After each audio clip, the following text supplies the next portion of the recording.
ആരുടെ അഭിമാനത്തിലും ചോദ്യം ചെയ്യപ്പെടാ, ആരെയും പച്ചയ്ക്ക് കൊലവിളിക്കാ നമുക്ക് മടിയില്ലാത്തതും മരണചിന്തയില്ലാത്തത് കൊണ്ടാ, പടച്ചവന ഭയമില്ലാത്തത് കൊണ്ടാ.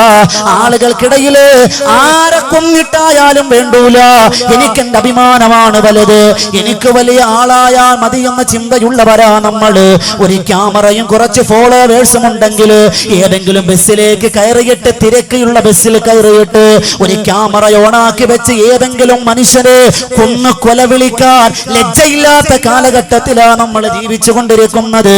നാൽക്കാലികളുടെ വില പോലും ഇല്ലാത്ത കുറച്ച് ഫോളോവേഴ്സിന് വേണ്ടി, റീച്ച് കിട്ടാൻ വേണ്ടി ഒരു മനുഷ്യനെ പോലും കൊന്നൊടുക്കാൻ മടിയില്ലാത്ത അത്യാധുനികമായ കാലഘട്ടത്തിലാണ് നമ്മൾ ജീവിച്ചു കൊണ്ടിരിക്കുന്നത്. അതാരായാലും ശരി തന്നെ. അള്ളാന്റെ റസൂല് പറഞ്ഞില്ല പ്രിയമുള്ളവര്, അള്ളാന്റെ കഅബയേക്കാൾ പരിശുദ്ധമായ കഅബ ശരീഫിനേക്കാൾ ഒരു മനുഷ്യന്റെ അഭിമാനത്തിന് വിലയുണ്ടെന്ന് നബി മുഹമ്മദ് റസൂലുള്ളാഹ് സ്വല്ലല്ലാഹു അലൈഹി വസല്ലം. ചിന്തിക്ക്, ഒരു മനുഷ്യന്റെ കഅബയുടെക്കാൾ വിലയുണ്ട് ഒരു മനുഷ്യന്റെ അഭിമാനത്തിനെന്നാണ് എന്ന് പറഞ്ഞ. ഏണിയാടിയിൽ ഏതെങ്കിലും ഒരു മനുഷ്യനെ ചീത്ത വിളിക്കാന്ന് വിചാരിക്കാം, കൂട്ടത്തിൽ വെച്ച് കളിയാക്കാൻ. എന്നിട്ട് ഈ മനുഷ്യൻ നാട്ടുകാരെ വിളിച്ച് മുഴുവനും ഭക്ഷണം കൊടുത്തു. എന്നിട്ട് ഹജ്ജിന് പോവാണ് വലിയ ഹാജിയാരി. ആ മനുഷ്യൻ പോയി കഅബയുടെ കില്ല പിടിച്ച് ദുആ ചെയ്താലും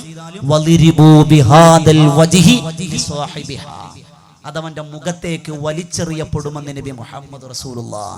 നോട്ടീസിലൊക്കെ ഹാജിയാരുന്നുണ്ടാവും, വലിയ തൊപ്പിയും താടിയൊക്കെ ഉണ്ടാവും. അള്ളാന്റെ അടുത്ത് അത് വേണ്ട. എന്തേ? നീ വേദനിപ്പിച്ചവരുടെ പൊരുത്തമില്ല എങ്കിൽ നീ എത്ര വലിയ നമസ്കാരം അങ്ങ് സിദ്റത്തുൽ മുൻതഹ കടന്നെത്തിയാലും അള്ളാഹ് സ്വീകരിക്കൂല. അതാണ് മനുഷ്യന്റെ അഭിമാനത്തിന് വിലയെന്ന് നബി മുഹമ്മദ് റസൂലുള്ളാഹ്. നബി തങ്ങൾ പറഞ്ഞു, മരണം തൊട്ട് മുമ്പിലുണ്ട്, നമുക്ക് ഭയമില്ല. നമുക്ക് ആർക്കാണ് പ്രിയമുള്ളവരെ ഖബറിനെ പറ്റി, അള്ളാഹുവിന്റെ നരകത്തെ പറ്റി ഭയമുള്ള എത്ര പേരാ നമുക്കുള്ളത്? നമ്മൾ ചിന്തിക്കും, നമ്മൾ എത്ര പേർക്കാണ് നമ്മുടെ നരകത്തെ പറ്റി നമുക്ക് കരയാൻ കഴിഞ്ഞിട്ടുള്ളത്? മഹാനായ അബ്ദുല്ലാഹ് ബിൻ മസ്ഊദ് റളിയല്ലാഹു തആല അൻഹു മദീനത്തിരിക്കുമ്പോ ഒരാൾ വന്ന് അബ്ദുല്ലാഹ് ബിൻ മസ്ഊദ് തങ്ങളോട് ചോദിക്കുന്നു, തങ്ങളെ ഹദ്ദിസിനാ അനിന്നാർ കൈഫ ഹിയ. അല്ലാഹുവിന്റെ റസൂലിന്റെ ഒരുപാട് ഹദീസ് നിങ്ങൾ മനപ്പാഠമാക്കിയവരാ, അതുകൊണ്ട് തങ്ങളെ ആ നരകത്തെ പറ്റി എനിക്കൊന്ന് പറഞ്ഞു തരുവോ, നരകത്തെ പറ്റി എനിക്കൊന്ന് പറഞ്ഞു തരുവോ?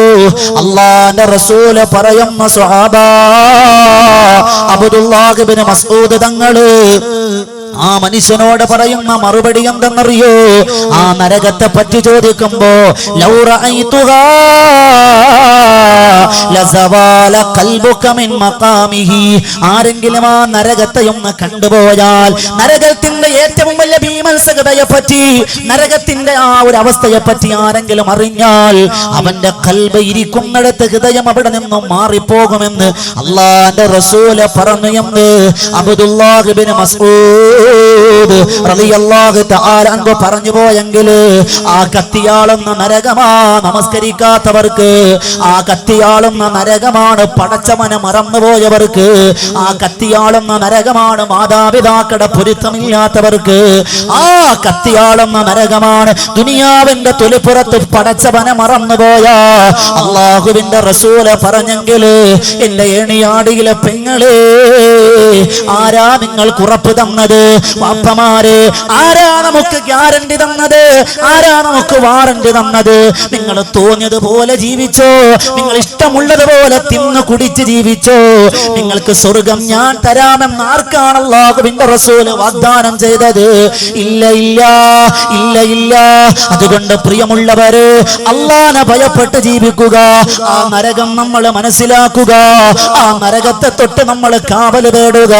എത്ര വലിയ ഹറാമ നമ്മുടെ ജീവിതത്തിലേക്ക് കടന്നു വന്നാൽ ഇന്നി അഖാഫുല്ലാഹ്, പടച്ചവനെ പടപെടാൻ, അള്ളാഹുവിനെ ഭയപ്പെടാനുള്ള ഈമാൻ വേണം.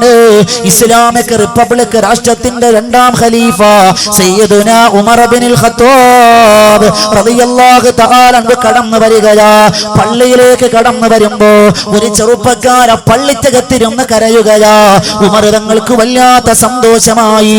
അൽഹംദുലില്ലാഹ്, മഹാനായ ഉമർ തങ്ങൾ രാജ്യം ഭരിക്കുന്ന സമയമാണ്. ആ ചെറുപ്പക്കാരൻ 5 വഖത്ത് നമസ്കാരത്തിന് പള്ളിയുടെ ഒന്നാമത്തെ സഫിലുണ്ട്. ഉമർ തങ്ങൾക്ക് വല്ലാത്ത സന്തോഷം അല്ലേ. ഏണിയാടി പള്ളിയിൽ ഏതെങ്കിലും ഒരു ചെറുപ്പക്കാരൻ ഒന്നാമത്തെ സഫിൽ കൃത്യം നിസ്കരിക്കാൻ വന്നാ നമ്മൾ എന്താ പറയാ? ഓഹോ നിസ്കാരം തുടങ്ങി, എന്തിനാപ്പാ? ഓന് പെണ്ണ് കിട്ടാനാ അല്ലേ, ഓൻ എന്തോ ഉദ്ദേശമുണ്ട്, അല്ലാതെ പള്ളിയിൽ വരൂല.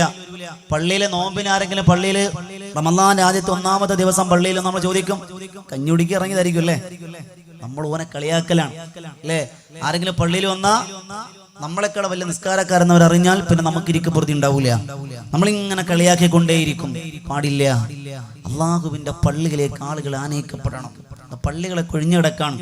അള്ളാഹു നമുക്ക് ഈമാൻ അനുഗ്രഹിക്കുമാറാകട്ടെ. ഉമർ തങ്ങൾ നോക്കുമ്പോൾ ഒരു ചെറുപ്പക്കാരൻ പള്ളിയിൽ ഇങ്ങനെ കരയാണ്. പള്ളിയിൽ ആകെ ആളുകളെ കൂട്ടണമെങ്കിൽ ആകെ ഉള്ളൊരു ഐഡിയ എന്ന് പറഞ്ഞാൽ എല്ലാ പള്ളികളും AC ആണ്, വീടുകൾ AC ആണ്, AC ഒരു പുതുമയില്ല. ഇനി ആകെ കമ്മിറ്റിക്കാർ ചെയ്യേണ്ടത് പള്ളിയിൽ ഫ്രീ വൈഫൈ വെച്ച് കൊടുക്കുക. ഫ്രീ വൈഫൈ കൂടെ വെച്ച് കൊടുത്താൽ പള്ളി ഫുള്ളാണ്. പിന്നെ വെള്ളിയാഴ്ച ഖത്തീബ് പിന്നെ തോളിക്കെറിക്കേണ്ടി വരും അല്ലേ. അപ്പൊ അതല്ലേ കാലം അല്ലേ, അതാണ് കാലം. നരകം പറഞ്ഞാലും സ്വർഗം പറഞ്ഞില്ലേ, ഇതിങ്ങനെ നീട്ട്. ഇപ്പം കുറെ നാളുകൾക്ക് മുമ്പാണ് നരകം പറഞ്ഞ ആളുകളൊക്കെ കരയും, ആളുകൾക്ക് പേടിയുണ്ടാവും. 5G ഫോൺ ഇറങ്ങിയതിന് ശേഷം നരകം പറഞ്ഞാലും കാര്യമില്ല, ഇങ്ങനെ എടുക്കുക, തോണ്ടുക, ഇങ്ങനെ നീക്കുക, ഇഷ്ടപ്പെടുകണ്ട, ഒരു സൂം ചെയ്യുക, നോക്കുക, വിടുക, ഇതാണ് പരിപാടി അല്ലേ. നമുക്ക് ഒറ്റയ്ക്കിരിക്കാൻ എന്തെങ്കിലും നിങ്ങൾ ആലോചിച്ച് നോക്കിയേ. കുറേ നാളുകൾക്ക് മുമ്പ് എവിടെയെങ്കിലും ഹോസ്പിറ്റലാകട്ടെ, അങ്ങാടിയാകട്ടെ, പള്ളിയാകട്ടെ, എവിടെയെങ്കിലും നമുക്ക് ഒറ്റയ്ക്കിരിക്കാൻ പറ്റുമായിരുന്നു. നമുക്കൊരു ബുദ്ധിമുട്ടാണ്, ആരെങ്കിലും സംസാരിക്കാനില്ല എങ്കിൽ. കയ്യിൽ ഈ ഒരു സാധനം ഇപ്പം ഉണ്ടെങ്കിൽ വാപ്പ മരിക്കാൻ കിടന്നാലും ഉമ്മ ICUവിലായാലും ഈ സാധനവും ഫുള്ള് നെറ്റും മൊബൈൽ ഉണ്ടെങ്കിൽ എത്ര മണിക്കൂർ വേണമെങ്കിലും നമ്മൾ ഏത് പള്ളിക്കാട്ടിലും പാതിരാത്രി നമ്മൾ പോയിരിക്കും. എന്തെങ്കിലും പേടിയുണ്ടോ? ഒരു പേടിയില്ലപ്പാ. ഈ സാധനം നമ്മളോടത്തോളം കാലം നമുക്കൊരു പേടിയില്ല അല്ലേ. ഉണ്ടോ? ഇതില്ലാതെ നമുക്ക് പറ്റൂല. ഇതുണ്ട് പറ്റോ? സുജൂദിൽ കിടക്കാൻ ബെല്ലടിക്കണം, ഞാൻ സുജൂദിലടാ പിന്നെ വിളിക്കാം അല്ലേ. ശരിയല്ലേ? നമ്മളിങ്ങനെ പള്ളിയിൽ നിസ്കരിക്കുമ്പോൾ ഫോൺ ഇങ്ങനെ മയ്യത്ത് നിസ്കാരമാണ് എല്ലാ പള്ളിയിലും. ഞാൻ സുജൂദിന്റെ സ്ഥാനത്ത് ഇങ്ങനെ കൊണ്ടുവെക്കും. ഓരോ ഫോണെന്ന് പറഞ്ഞാൽ പള്ളിയിലെ സന്തൂക്ക് കട്ടിലിന് അത്രയും ഉണ്ടാവും. ഇങ്ങനെ കൊണ്ടുവന്ന് വെക്കും. ഇവിടെ ഇങ്ങനെ കൈ കെട്ടു, അല്ലാഹു അക്ബർ. അപ്പം ഒരു മെസ്സേജ് അപ്പൊ നമ്മുടെ മനസ്സിൽ. അപ്പൊ ഫാത്തിഹ ഓതിക്കൊണ്ടിരിക്കുകയാണ്. ആരപ്പാ ഇപ്പൊ മെസ്സേജ് അയക്കാൻ? പിന്നെ വെന്റിലേറ്ററിൽ കിടക്കുന്ന രോഗിയെ പോലെ നമ്മുടെ മനസ്സ്, ആരാടാ ഈ മെസ്സേജ് അയക്കണേ? പിന്നെ സുജൂദ് ചെല്ലുന്നൊരു സമാധാനം. സുജൂദിലും തോണ്ടും. ഇപ്പൊ ടച്ച് ഫോണാണ്, പണ്ടത്തെ ഫോണാണെങ്കിൽ കീപാഡാണ്. ഇപ്പൊ ഒന്ന് ഞെക്കിയാൽ മതി, അപ്പൊ ഒക്കെ സെറ്റാണ്. ഒന്ന് തോണ്ടുമ്പോ ആരാന്ന് മനസ്സിലാവും, ഓനായിരുന്നു അവിടെ കിടക്കട്ടപ്പ അല്ലേ. നമുക്കിതില്ലാതെ പറ്റില്ല.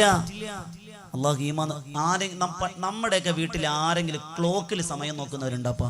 നമ്മുടെയൊക്കെ വീട്ടിൽ ക്ലോക്ക് ഉണ്ട്. എത്ര പേര് ക്ലോക്കിൽ സമയം നോക്കും അല്ലേ? നോക്കുന്ന മൊബൈലാണ്. ക്ലോക്ക് നമ്മുടെ തലയ്ക്ക് മുകളിലുണ്ടാവും, നോക്കൂല. എന്നാലും ഫോൺ എടുത്തൊന്ന് നോക്കിയില്ലെങ്കിൽ ഒരു സമാധാനം ഇല്ല. ഒന്നും വന്നില്ലെങ്കിലും ഒന്ന് ടച്ച് സ്ക്രീനാക്കുന്ന സ്ക്രീൻ തിളഞ്ഞു കാണുമ്പോൾ അൽഹംദുലില്ലാഹ് അല്ലേ. അങ്ങനെയായി. അള്ളാഹു ഈമാൻ അനുഗ്രഹിക്കുമാറാകട്ടെ. എൻ്റെ പ്രിയമുള്ള സഹോദരങ്ങൾ,